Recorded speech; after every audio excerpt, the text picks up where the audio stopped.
Good morning friends, ಹೇಗಿದ್ದೀರ ಎಲ್ಲರೂ? ಇವಾಗ ಬೆಳಿಗ್ಗೆ 8 ಗಂಟೆ ಆಯಿತು. ನಿನ್ನೆ ನಾನು ರೈಸ್ ಗ್ರೈಂಡ್ ಮಾಡಿ ಇಟ್ಟಿದ್ದೆ ನೋಡಿ. ಈಗ ಬ್ಯಾಟರ್ ಒಳ್ಳೆ ಉಬ್ಬಿ ಬಂದಿದೆ, ನೋಡ್ಬೋದು ನೀವು. ಈಗ ಇದರಿಂದ ಇಡ್ಲಿ ಮಾಡಬೇಕು ನೋಡಿ, ಎಷ್ಟು ಚೆನ್ನಾಗಿ ಉಬ್ಬಿದೆ ಅಂದರೆ. ಈಗ ಬ್ರೇಕ್ಫಾಸ್ಟ್ಗೆ ಇಡ್ಲಿ ಮತ್ತು ಚಟ್ನಿ ಮಾಡಬೇಕು. ನಿಮಗೆ ಈ ರೆಸಿಪಿಯನ್ನು ನಿಮ್ಮ ಜೊತೆ ಶೇರ್ ಮಾಡ್ತೇನೆ ನೋಡಿ. ಈಗ ಇದು ನಿಮಗೆ ಗೊತ್ತಿರಬೇಕು, ಮಂಗಳೂರಲ್ಲಿ ಗಿಂಡಲ್ ಅಂತ ಹೇಳ್ತಾರೆ. ಇದನ್ನು ನಾನು ಗ್ರೀಸ್ ಮಾಡಿ ಇಡ್ತೇನೆ, ಅಂದರೆ ಸ್ವಲ್ಪ ತೆಂಗಿನ ಎಣ್ಣೆ ಅದಕ್ಕೆ ಸವರಿ ಬ್ರಷಲ್ಲಿ ಅದನ್ನು ಈಗ ಇಡ್ತಾ ಇದ್ದೇನೆ. ಎಣ್ಣೆ ಯಾಕೆ ಹಾಕೋದಂದರೆ ಇದು ಇಡ್ಲಿ ತೆಗಿಲಿಕ್ಕೆ ತುಂಬ ಸುಲಭ. ಇಲ್ಲಿ ನಾನು ಗ್ಯಾಸಿನ ಮೇಲೆ ಸ್ಟೀಮರನ್ನು ಇಟ್ಟಿದ್ದೇನೆ ಇಡ್ಲಿ ಮಾಡೋದು. ಇದಕ್ಕೆ ತೊಂದರ ಅಂತ ಹೇಳ್ತಾರೆ. ಇದಕ್ಕೆ ಹಾಕುವ, ಇದು ತುಂಬ ಸಣ್ಣದು ನನ್ನ ಹತ್ರ ಇರೋದು. ಇದರಲ್ಲಿ ಒಂದು 5 ಇಡ್ಲಿ ಮಾಡ್ಬೋದು ಒಮ್ಮೆ. ಹಾಗೆ ಇದಕ್ಕೆ ಹಾಕುವ ನೀರು, ಮತ್ತೆ ಇದನ್ನು ನಾನು ಇಡ್ತಾ ಇದ್ದೇನೆ. ಈಗ ಬ್ಯಾಟರ್ ಅನ್ನು ಇದಕ್ಕೆ ಗಿಂಡಲಿಗೆ ಒಂದೊಂದಾಗಿ ಹಾಕುವ. ಅರ್ಧ ಹಾಕಿದ್ರೆ ಸಾಕು, ಮತ್ತೆ ಉಬ್ಬಿ ಬರ್ತದಲ್ಲ, ಹಾಗೆ ಸ್ವಲ್ಪ ಮೇಲೆ ಬರ್ತದೆ. ಅರ್ಧ ಹಾಕಬೇಕು.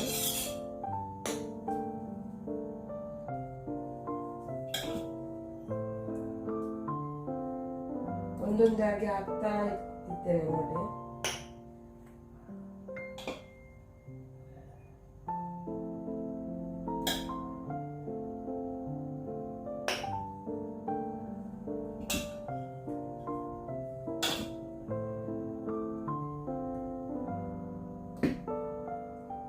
ಒಳ್ಳೆ ಉಬ್ಬಿದೆ ಇದು ಬ್ಯಾಟರ್.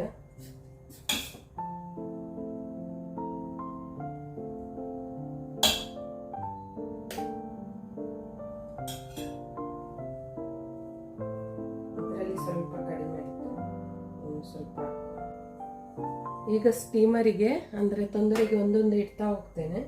ಇದರಲ್ಲಿ ಒಂದು 5 ಮಾತ್ರ ಒಮ್ಮೆ ಮಾಡ್ಬೋದು ಇಡ್ಲಿ, ಯಾಕೆಂದ್ರೆ ಇದು ಸ್ಟೀಮರ್ ತುಂಬ ಸಣ್ಣದು.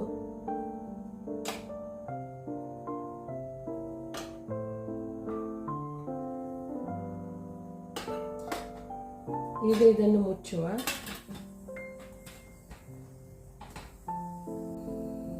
ಇಲ್ಲಿ ನಾನು ಚಟ್ನಿ ಮಾಡಲಿಕ್ಕೆ, ಇಡ್ಲಿಗೆ ಚಟ್ನಿ ಮಾಡಲಿಕ್ಕೆ ತಯಾರಿ ಮಾಡ್ತಾ ಇದ್ದೇನೆ.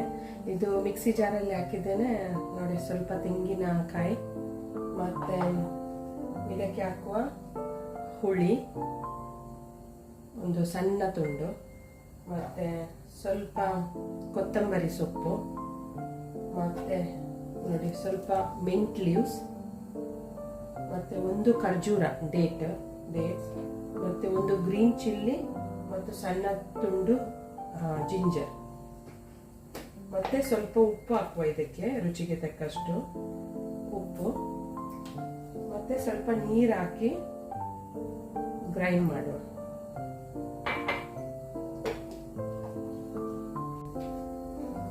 ಈಗ ಇಡ್ಲಿ ಸಣ್ಣ ಬೆಂದಿದ ನೋಡುವ ನೋಡಿ. ಈಗ ಒಳ್ಳೆ ಇದಾಗಿದೆ. ಇದನ್ನು ಒಂದೊಂದಾಗಿ ತೆಗಿತೇನೆ ನಾನು.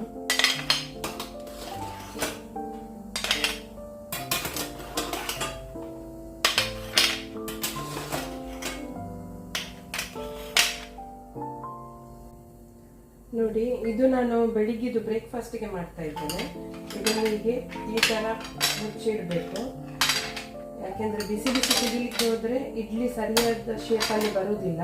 ಹಾಗೆ ಇದಕ್ಕೆ ಒಂದು ಟವಲ್ ಹಾಕಿ, ಒಂದು ಟವಲನ್ನು ವೆಟ್ ಮಾಡಿ ಇದಕ್ಕೆ ಮುಚ್ಚಿ ಹೀಗೆ ಕವರ್ ಮಾಡಿ ಇಡಬೇಕು. ಮತ್ತೆ ಅದು ಸ್ವಲ್ಪ ಇದು ಆದಮೇಲೆ, ಬಿಸಿ ಹೋದ್ಮೇಲೆ ಅದನ್ನು ಈಸಿ ತೆಗಿಲಿಕ್ಕೆ ತುಂಬ ಈಸಿ. ನೋಡಿ ಫ್ರೆಂಡ್ಸ್, ಚಟ್ನಿ ಕೂಡ ರೆಡಿ ಆಗಿದೆ ನೋಡಿ. ಒಳ್ಳೆ ಚಟ್ನಿ ಆಗಿದೆ. ಇದನ್ನು ಇಡ್ಲಿ ಜೊತೆ ತಿನ್ಬೇಕು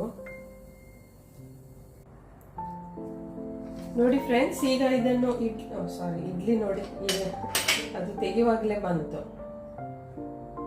ಇದನ್ನು ಇಲ್ಲಿ ಹಾಕ್ತಾ ಹೋಗ್ತೇನೆ ನೋಡಿ. ಈ ರೀತಿ ಸ್ಲೋಲಿ ಇದನ್ನು ತೆಗಿಬೇಕು, ಇಲ್ಲದಿದ್ದರೆ ಇದು ಹಾಳಾಗ್ತದೆ ನೋಡಿ.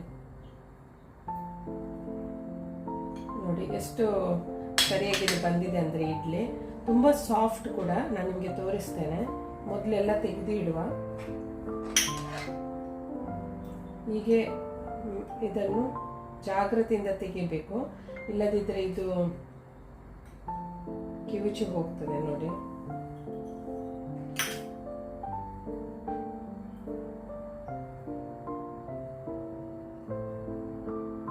ತುಂಬ ನೀಟ್ ಬರಲಿಲ್ಲ, ಆದರೆ ನಮಗೆ ಅಂತ ಮಾರಲಿಕ್ಕೆ ಕೊಂಡೋಗ್ಲಿಕ್ಕೆ ಇಲ್ಲಲ್ಲ, ಇದು ತಿನ್ನಲಿಕ್ಕೆ ಮನೆಯಲ್ಲೇ. ಹಾಗೆ ಇಷ್ಟು ಬಂದರೆ ಸಾಕು. ಮತ್ತು ತುಂಬ ಸಾಫ್ಟ್ ಕೂಡ ಆಗಿದೆ, ಮತ್ತು ರುಚಿ ಕೂಡ ಒಳ್ಳೆ ರುಚಿಯಾಗಿದೆ ಇಡ್ಲಿ ನೋಡಿ. ಕಾಣ್ಬೋದು ನಿಮಗೆ ಎಷ್ಟು ಸಾಫ್ಟ್ ಆಗಿದೆ ಅಂದರೆ. ನೋಡಿ, ಒಂದು ಕಟ್ ಮಾಡಿ ತೋರಿಸ್ತೇನೆ ನೋಡಿ. ತುಂಬ ಸ್ಪಾಂಜ್ ಥರ ಆಗಿದೆ ಇಡ್ಲಿ ನೋಡಿ. ಎಲ್ಲ ಒಂದು 10 ಇಡ್ಲಿ ಉಂಟು ಇದರಲ್ಲಿ. 2 ಸಲ ನಾನು ಬೇಯಿಸ್ಲಿಕ್ಕೆ ಇಟ್ಟದ್ದು ನೋಡಿ. ಇಷ್ಟು ಇಡ್ಲಿ ಬಂದಿದೆ, ಬ್ರೇಕ್ಫಾಸ್ಟಿಗೆ ಸಾಕು. ಮತ್ತು ಚಟ್ನಿ ನೀವು ನೋಡ್ಬೋದು. ಬನ್ನಿ ಬ್ರೇಕ್ಫಾಸ್ಟ್ ಮಾಡುವ. ಇದು ಬೆಳಿಗ್ಗೆ ಇಡ್ಲಿ ಮಾಡಿದ್ದು ಬ್ಯಾಟರ್ ಸ್ವಲ್ಪ ಉಳಿದಿದೆ, ಇದರಿಂದ ಇನ್ನೊಂದು ರೆಸಿಪಿ ಮಾಡುವ, ನಿಮಗೆ ತೋರಿಸ್ತೇನೆ ಹೇಗೆ ಮಾಡೋದಂತ. ಈ ಉಳಿದ ಬ್ಯಾಟರನ್ನು ನೀವು ಇನ್ನೊಂದು ಪಾತ್ರೆಗೆ ಹಾಕಬೇಕು, ಯಾಕೆಂದರೆ ನಾನು ಇದು ಎಲ್ಲ ಬ್ಯಾಟರ್ ಯೂಸ್ ಮಾಡೋದಿಲ್ಲ, ಇದರಲ್ಲಿ ಅರ್ಧ ಮಾತ್ರ ಯೂಸ್ ಮಾಡ್ತೇನೆ. ಮತ್ತು ಇದನ್ನು ಅರ್ಧ ತಗೊಂಡು ಇದಕ್ಕೆ ಅರ್ಧ ನೋಡಿ, ಇಷ್ಟು ಅರ್ಧ ಕಪ್ ಕೋಕೋನಟ್ ಅಂದರೆ ತೆಂಗಿನಕಾಯಿ ತುರಿದದ್ದು ಇದನ್ನು ಹಾಕಬೇಕು. ಇದು ಸ್ವಲ್ಪ ಗಟ್ಟಿ ಇದೆ, ಅಂದರೆ ನಾನು ಫ್ರಿಜ್ಜಿಂದ ಜಸ್ಟ್ ತೆಗೆದದ್ದಷ್ಟೇ. ಹಾಗೆ ಇದನ್ನು ಹಾಕಿ ಒಳ್ಳೆ ಮಿಕ್ಸ್ ಮಾಡಬೇಕು ಈ ಬ್ಯಾಟರ್ ಜೊತೆ. ಈಗ ನೋಡಿ, ಸ್ವಲ್ಪ ಅಂದರೆ ತೆಂಗಿನಕಾಯಿ ಸ್ವಲ್ಪ ಜಾಸ್ತಿ ಆಯಿತು, ಅದಕ್ಕೆ ನಾನು ಇನ್ನೊಂದು ಸ್ವಲ್ಪ ಬ್ಯಾಟರ್ ಹಾಕ್ತಾ ಇದ್ದೇನೆ. ನಾನು ಬೆಳಿಗ್ಗೆ ಇಡ್ಲಿ ಮಾಡಿದ ತೊಂದರೆ ಅಂದರೆ ಸ್ಟೀಮರನ್ನು ಅದನ್ನೇ ಇಟ್ಟಿದ್ದೇನೆ, ಸ್ವಲ್ಪ ನೀರು ಹಾಕಿದ್ದೇನೆ ಇದರೊಳಗೆ.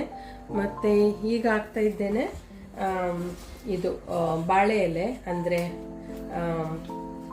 ಎಂತ ಹೇಳ್ತಾರೆ ಇದಕ್ಕೆ, ಬನಾನಾ ಲೀವ್, ಅದನ್ನು ಇಟ್ಟಿದ್ದೇನೆ ನೋಡಿ. ಇಲ್ಲಿ ನಮಗೆ ಇಂಡಿಯಾದಲ್ಲಿ ಎಷ್ಟು ಕೂಡ ಬಾಳೆ ಎಲೆ ಸಿಗ್ತದೆ, ಇಲ್ಲಿ ತುಂಬ ಕಾಸ್ಟ್ಲಿ ಬಾಳೆ ಎಲೆಗೆ. ಇಲ್ಲಿ ಕೂಡ ಹಣ ಕೊಡಬೇಕಾಗ್ತದೆ ಬಾಳೆ ಎಲೆಗೆ.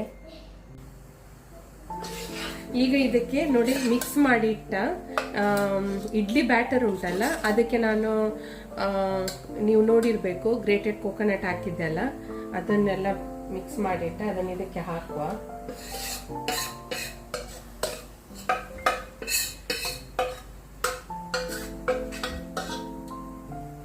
ಮತ್ತೆ ಇದನ್ನು ನೋಡಿ ಮುಚ್ಚಿಡುವ, ಒಳ್ಳೆ ಸ್ಟೀಮ್ ಬರಲಿ.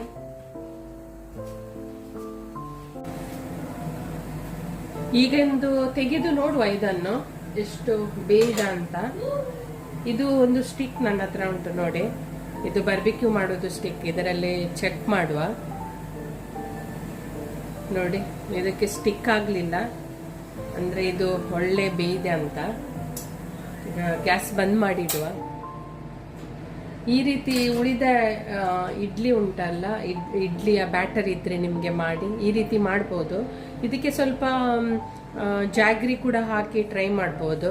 ಜಾಗ್ರಿ ಹಾಕಿದರೆ ಸ್ವಲ್ಪ ಸ್ವೀಟ್ ಆಗುತ್ತೆ, ಮತ್ತು ಇಲ್ಲದಿದ್ದರೆ ಶುಗರ್ ಕೂಡ ಹಾಕಿ ಈ ರೀತಿ. ನಾನು ಎಂತ ಮಾಡಲಿಲ್ಲ, ಯಾಕೆಂದರೆ ಇದನ್ನು ಚಿಕನ್ ಕರಿ ಯಾವುದು ಸಾಂಬಾರಿಗೆಲ್ಲ ಬ್ರೇಕ್ಫಾಸ್ಟ್ಗೆ ತಿನ್ಬೋದಂತ. ಹಾಗೆ ನಿಮಗೆ ಬೇಕಾದರೆ ಡೈರೆಕ್ಟ್ ಹೀಗೇ ತಿನ್ನೋದಾದರೆ ನಿಮಗೆ ಸ್ವಲ್ಪ ಜಾಗ್ರಿ ಹಾಕಿ ಕೂಡ ಮಾಡ್ಬೋದು ನೋಡಿ. ಇದು ಈ ರೀತಿ ಬರುತ್ತೆ, ಇದನ್ನು ನಿಮಗೆ ಸ್ಲೈಸ್ ಮಾಡಿ ತಿನ್ಬೋದು ನೋಡಿ. ಈ ರೀತಿ ಸ್ಲೈಸ್ ಮಾಡಿ, ಈಗ ಸ್ವಲ್ಪ ಬಿಸಿ ಉಂಟು, ಸ್ವಲ್ಪ ತಣ್ಣಗಾದ್ಮೇಲೆ ಸ್ಲೈಸ್ ಮಾಡಿ ಇದು ಬ್ರೇಕ್ಫಾಸ್ಟಿಗೆ ಸಾಂಬಾರ್ ಜೊತೆ ಕೂಡ ತಿನ್ಬೋದು. ಈಗ ಇದು ತಣ್ಣಗಾಗಿದೆ ನೋಡಿ, ನಾನು ನಿಮಗೆ ಕಟ್ ಮಾಡಿ ತೋರಿಸ್ತಾ ಇದ್ದೇನೆ ನೋಡಿ. ಈ ರೀತಿ ಸ್ಲೈಸ್ ಮಾಡಿ ತಿನ್ಬೋದು. ಮತ್ತು ಇದಕ್ಕೆ ಗುಜರಾತಿಯಲ್ಲಿ ಡೋಕ್ಲಾ ಎಲ್ಲ ಈ ರೀತಿನೇ ಮಾಡ್ತಾರೆ. ಡೋಕ್ಲಾ ನಾವು ಇದು ಮಂಗಳೂರಲ್ಲಿ ಈ ರೀತಿ ಮಾಡೋದು. ಇದೆಲ್ಲವನ್ನು ನಾನೀಗ ಕಟ್ ಮಾಡಿ ಇಡ್ತಾ ಇದ್ದೇನೆ.